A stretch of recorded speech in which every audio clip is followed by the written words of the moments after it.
The following show was rated for 13 and up for strong language.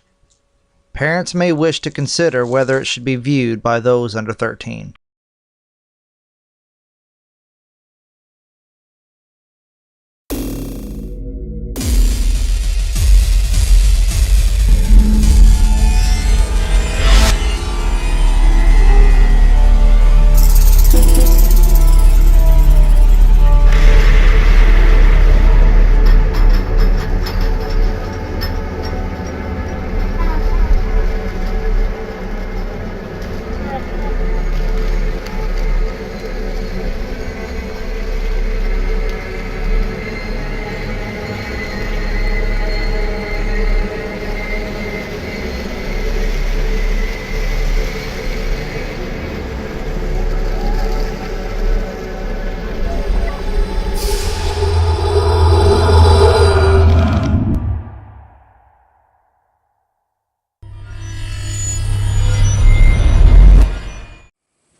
Hi, my name is Ryan Thompson.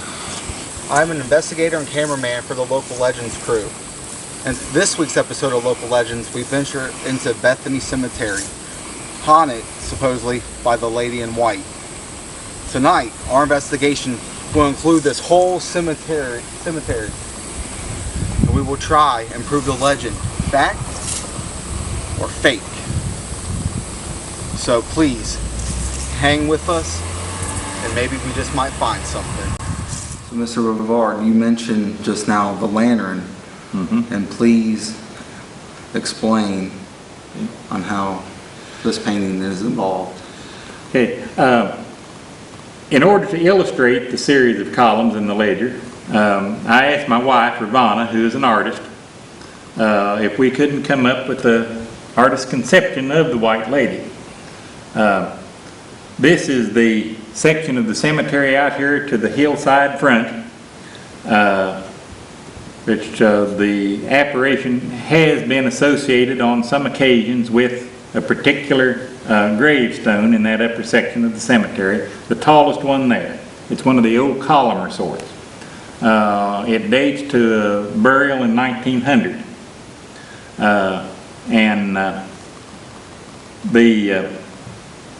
The face model for this picture is a photograph of my grandmother, who passed on in 1920, and my mother's mother.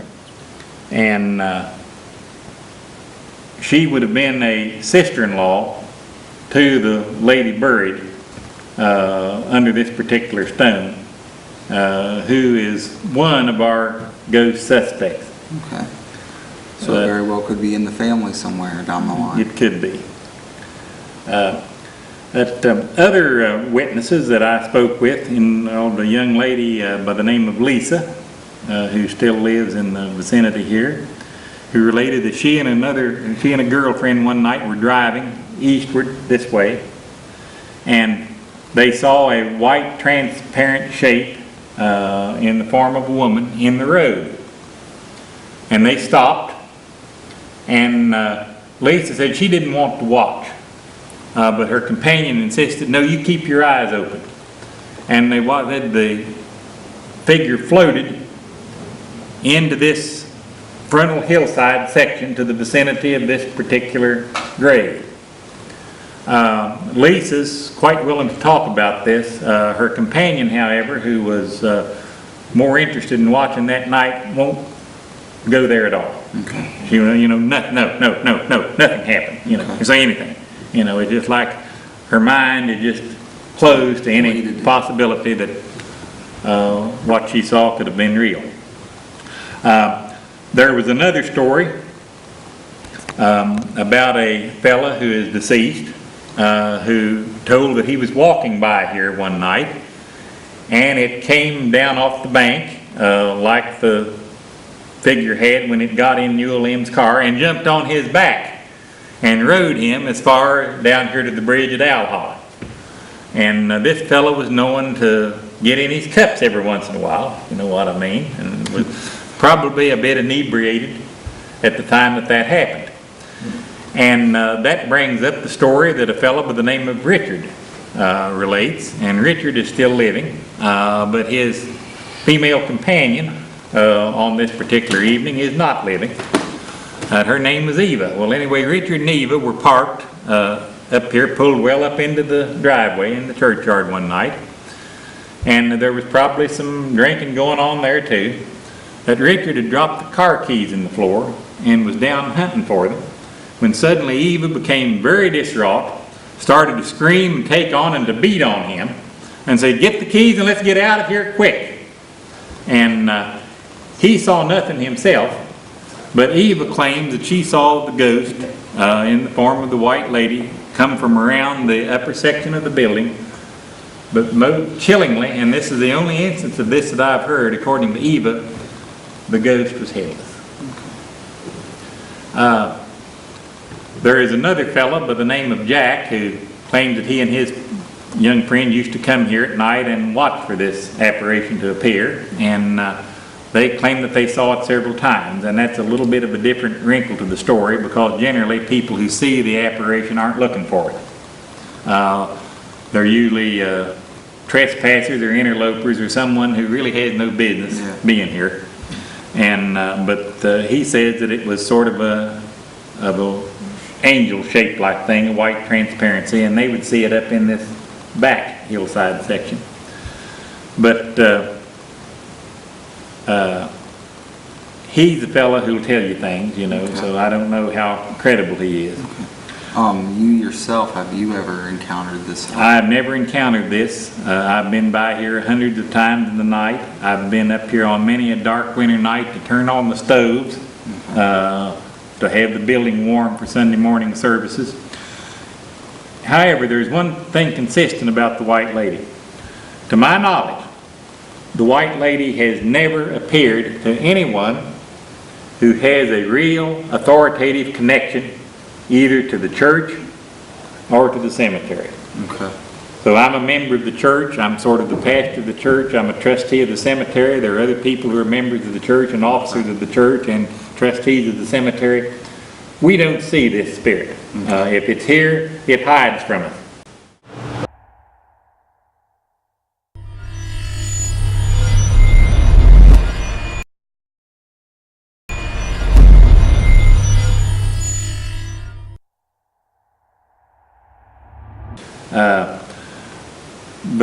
There is some vague intimation of another apparition. Three women, or three possibilities. But there is also some stories about a dark ghost that is masculine in appearance. And those stories are very, very vague and elusive. However, the folks that I visited in the nursing home today say that when they were living up here on top of Sullivan Ridge in their earlier life, that they saw this several times as they drove by here in the back part, this dark figure.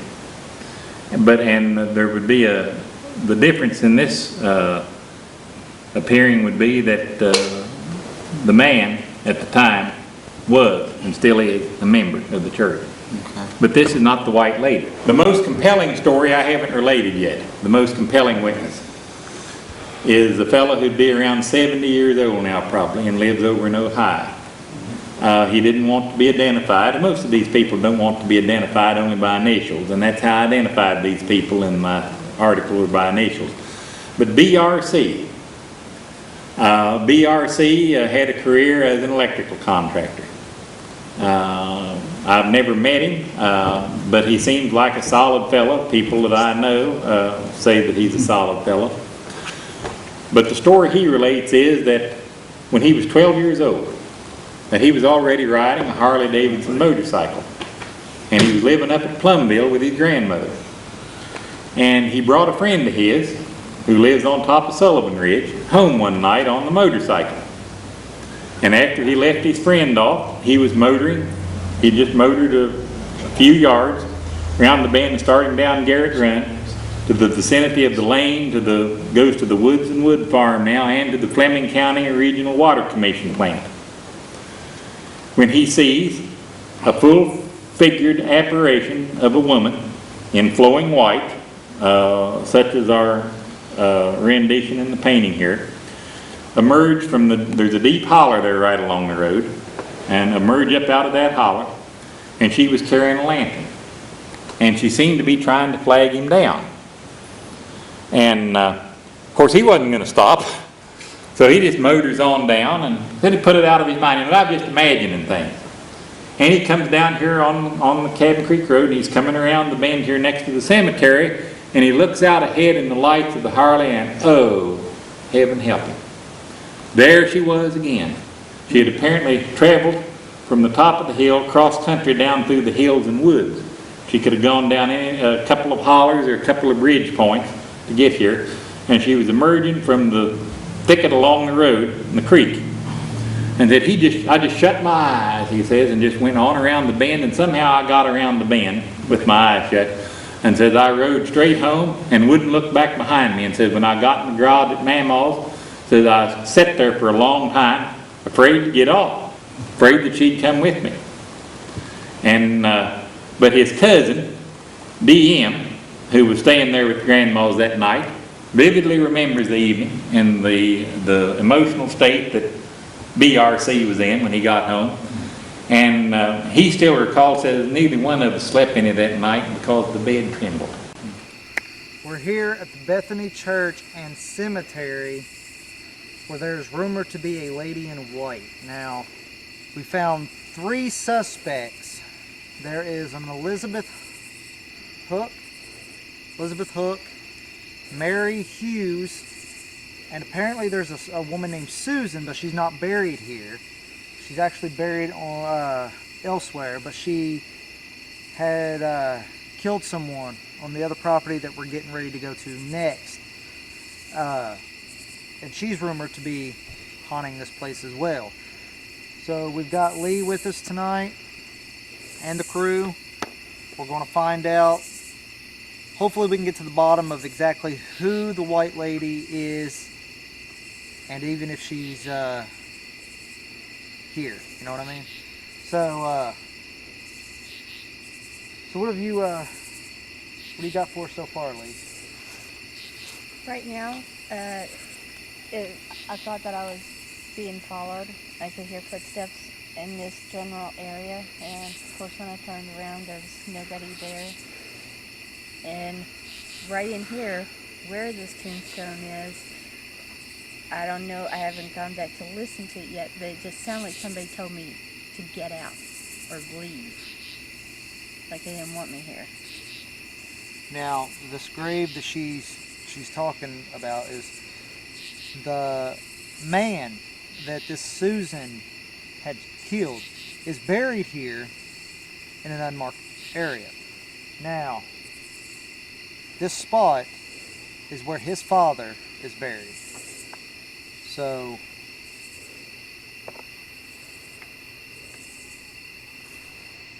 now there was rumors of a negative presence in this cemetery too. The only downfall to that is there's only been one witness, and it was supposedly a shadow that was spotted, which isn't hard because there's shadows all over the place. So it's kind of hard to rule that one. Lee said she heard something tell her to go away. This is what was caught on her digital recorder.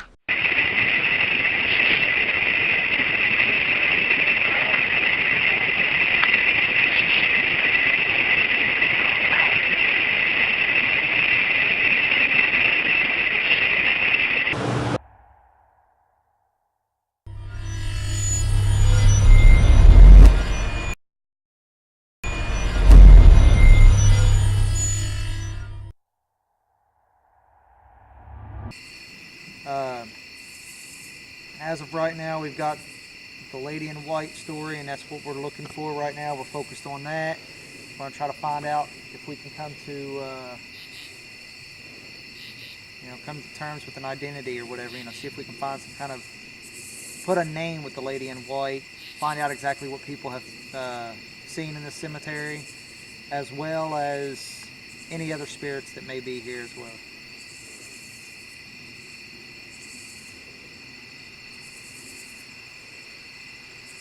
Did you grab the recorder? No, hold on. Pause.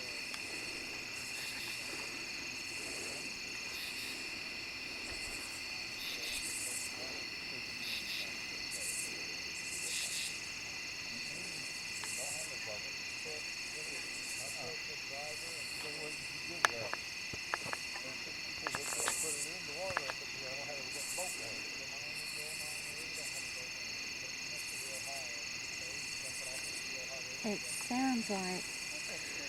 And I was over here by the first grave that we have is that I was told to go away. So if I could feel him around me, and I kept telling him that he doesn't have to be afraid of me. And as I was getting ready to walk on down the hill a little bit from it, I distinctly heard somebody tell me to go away. So I stopped and was like, was that you? Did you just tell me to go away?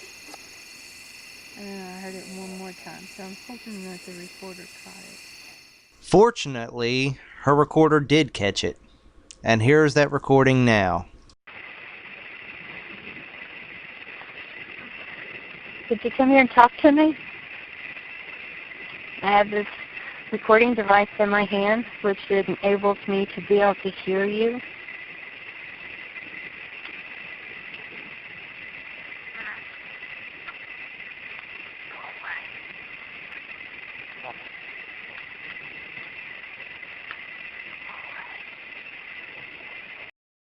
Is that the only thing that you have heard, Lee?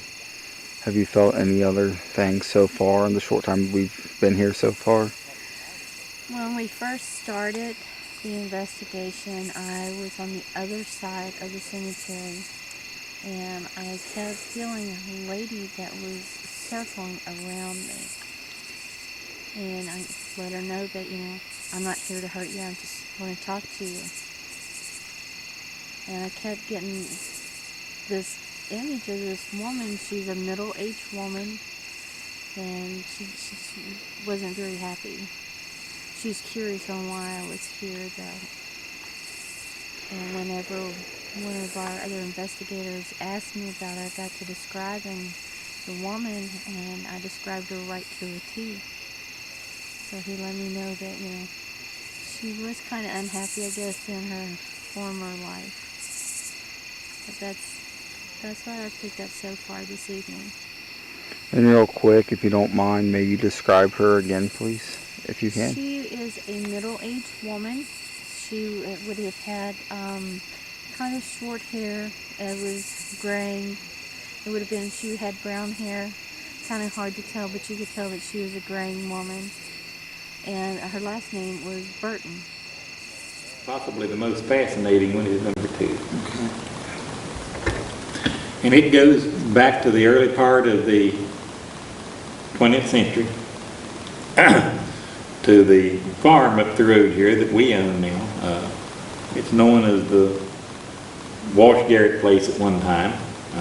Was known as the Cropper place for a while. Maybe sometime it'll be thought of as the Bard place. But anyway, there were 2 houses there. And the upper end was the widow of the owner, a fellow who had bought the farm after he had gone off and fought in the Civil War and served in the 10th Kentucky Cavalry. And he died in 1911. He's buried up here in this section. And he got a GI Civil War marker. But then after that, a namesake son owned the place. And his widowed mother, and his widow, the Civil War veteran's widow, still lived up there in the upper end.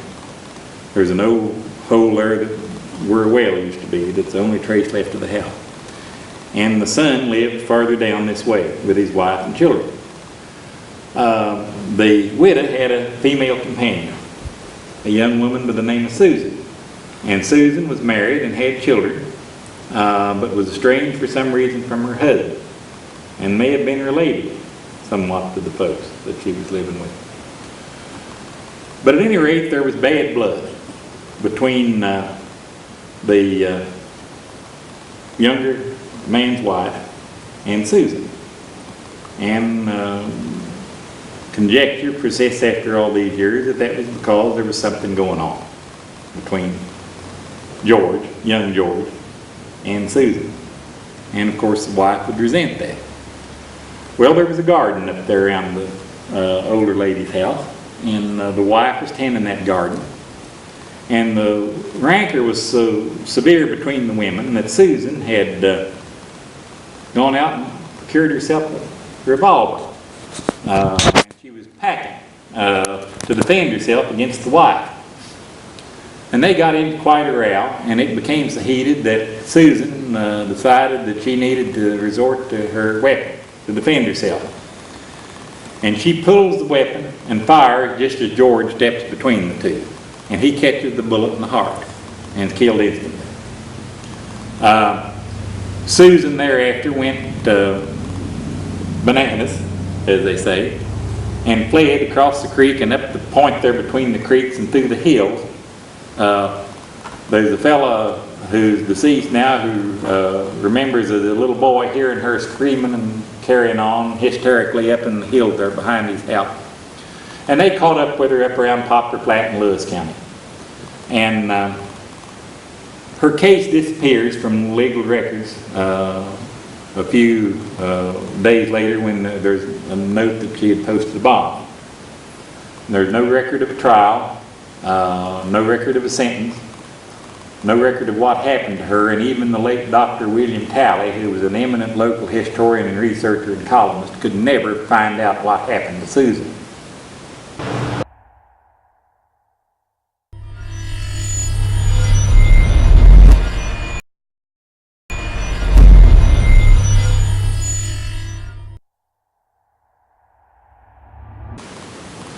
Now, Susan did not mean to kill George, so his killing was an accident. She was trying to shoot his wife. Alright, so if there's a Susan here, can you come talk to us? Anybody else want to do this? Are you guilty? Did you do it?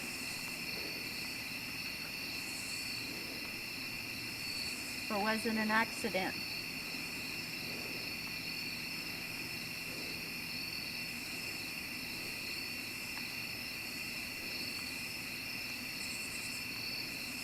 What did his wife do that made you want to kill her?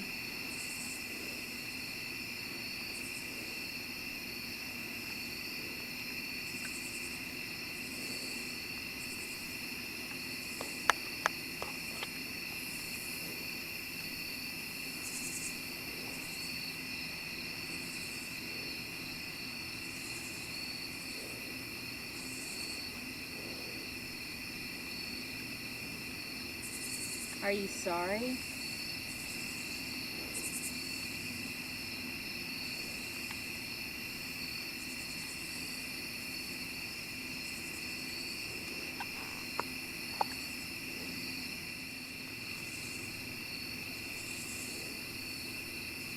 Now's the time to confess. Can you tell us what happened?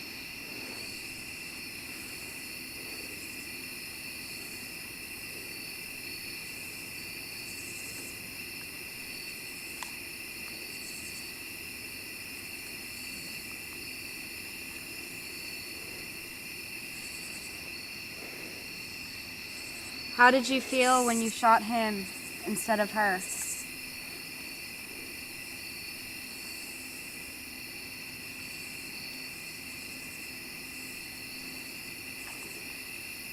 All these crickets and bugs and stuff are probably not going to get anything.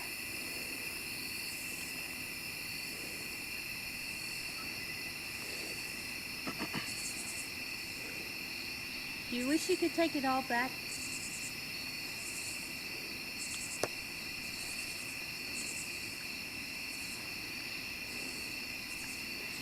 Why are you still here?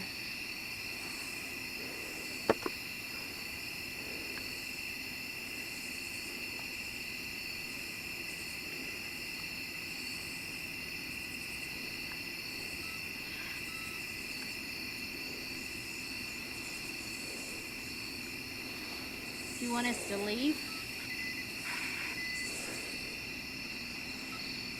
Only thing you have to do is tell us to go away.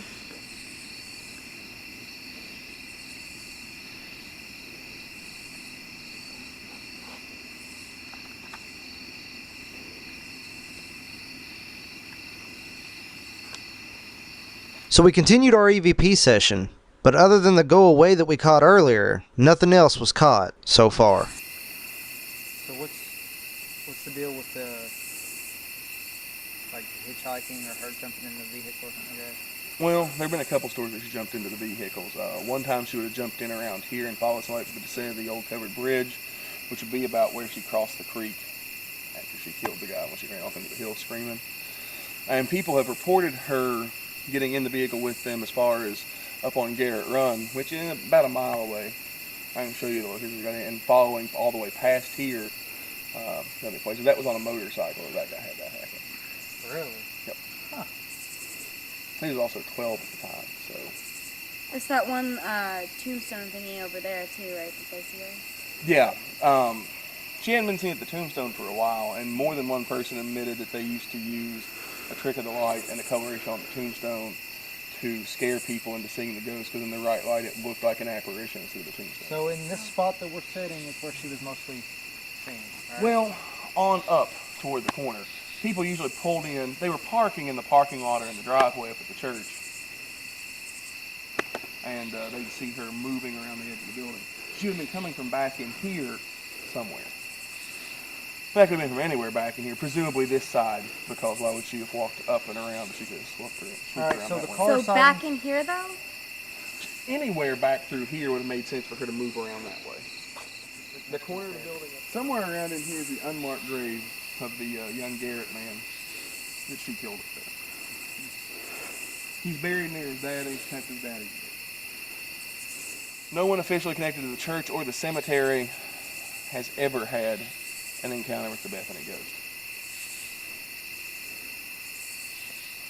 So I guess that's our next. Couldn't we at least like try to do an EVP talking specifically to the lady in white? Is the lady in white here with us?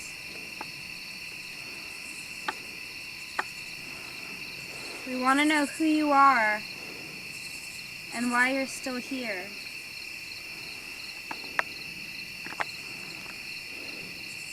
You've been seen walking around this graveyard. And I guess our question is why? What's your purpose? And who were you?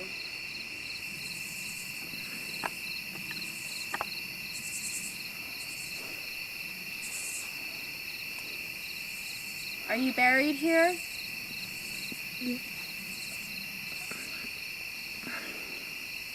Is someone you know buried here?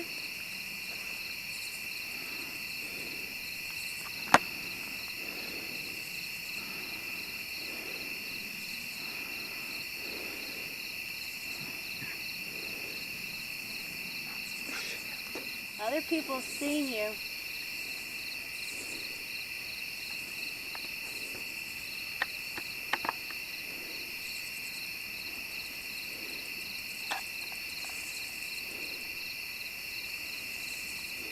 What happened to you?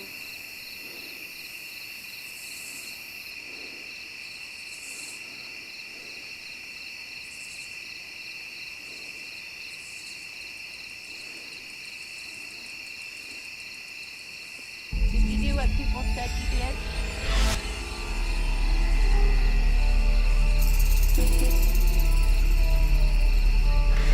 While Bethany is a very interesting cemetery, we didn't find the lady in white. But what we did catch, it does appear that there's something else waiting in Bethany Cemetery. But don't take our word for it.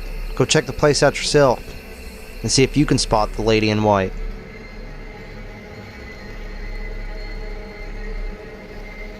If you have a legend and would like for your town and your legend to be featured on the show, send all information to locallegends@hotmail.com, and you could also have a chance to be interviewed on the show.